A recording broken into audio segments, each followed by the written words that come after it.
Hello everyone, welcome for this introductory video on the course of experimental methods. As an engineer, this course is extremely important because as an engineer, you need to devise certain machines, certain processes, and for that we need measurement. So this course will provide you about the different instruments that you will be using when you are measuring different physical quantities. So let us start. First of all, let us see what engineering means. Engineering means application of scientific principles to solve real life problems. So what engineers do, they apply scientific theories, scientific principles, and by applying those principles, they solve real life problems. For example, you can see in this figure that we are using different scientific theories from which we can calculate the lift and drag on an aerofoil. So this is the scientific principles and we are applying these principles, and by applying these principles we can make aeroplane wings, and this aeroplane can fly and solve our problem of traveling long distances. So this is how engineering works. In engineering, you apply scientific principles and you solve real life problems. This is just one of the examples. You can find many examples. In fact, you can find examples all around us.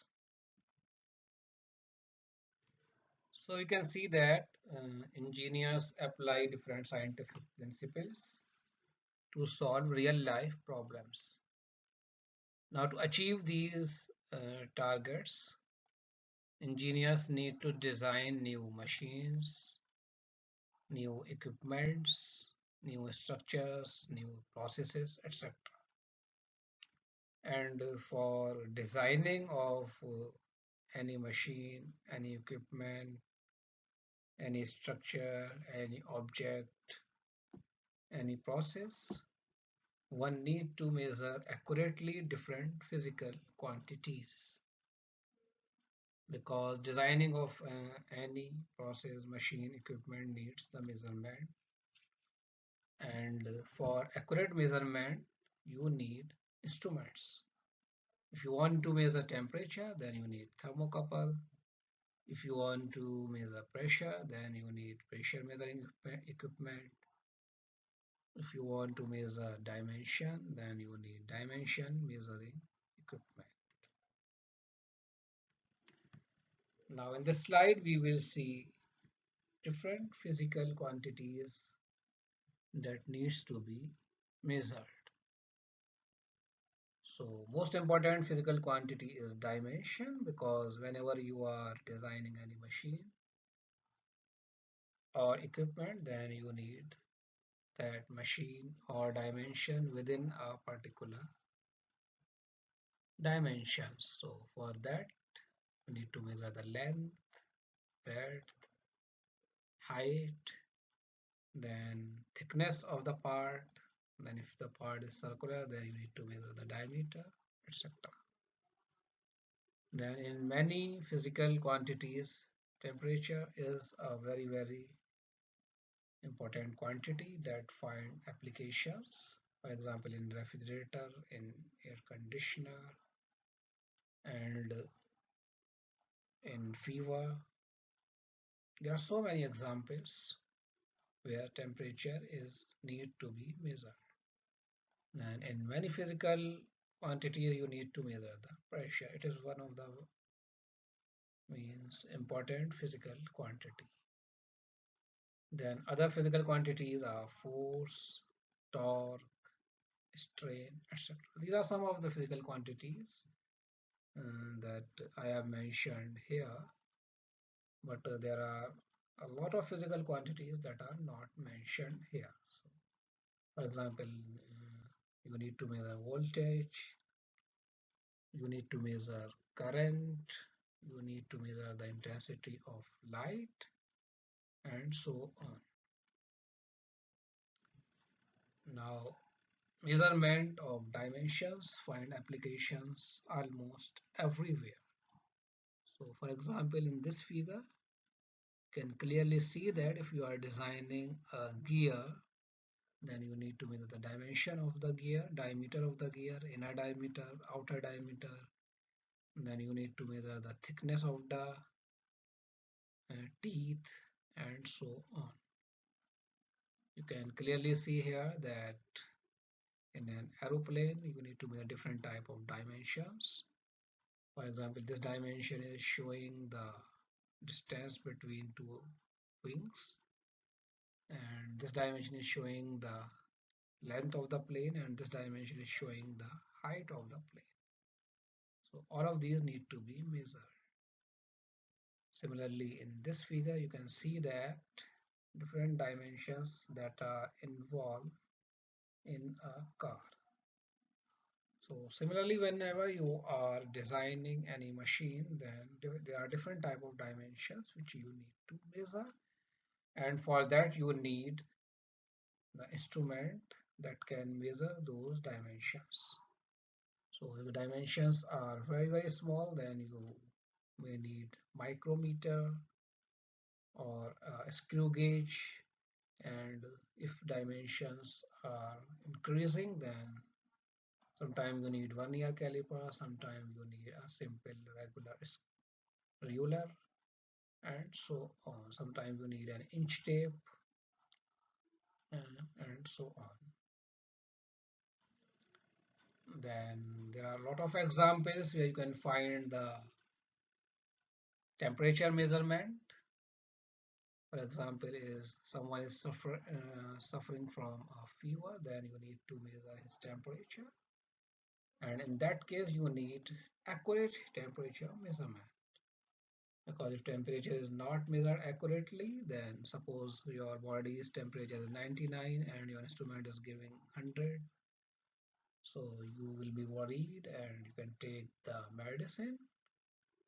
But in actual case, you do not require that. But because of the fault of the instrument, you done this. So in that case, you need accurate measurement of temperature. Similarly, in refrigerator, you find that they display temperature at their front panel. So again, temperature measurement is needed here. Temperature measurement is needed in an air conditioner also. Then in industry, there are different processes that are going on, and suppose if you are means preparing a certain product from some reactants, then there is a particular temperature that need to be maintained for different processes. So there also you need to measure the temperature. And in COVID scenario, you have seen this equipment a lot. So with the help of this equipment, you can measure the temperature without touching the surface. So in special applications, these type of instruments find immense applications. So apart from that, there are a lot of applications where measurement of temperature is involved. Then pressure is one of the most important physical quantities, and you need to measure accurately for different applications. One of the most important application which you can see around you is the measurement of tire pressures. So Every one of us ride a bicycle or a motorbike or car, etc. And if you want that your bicycle or your car will run smoothly on the road, then you need a correct amount of pressure. If the pressure is below, then it will not run smoothly and it will consume more fuel.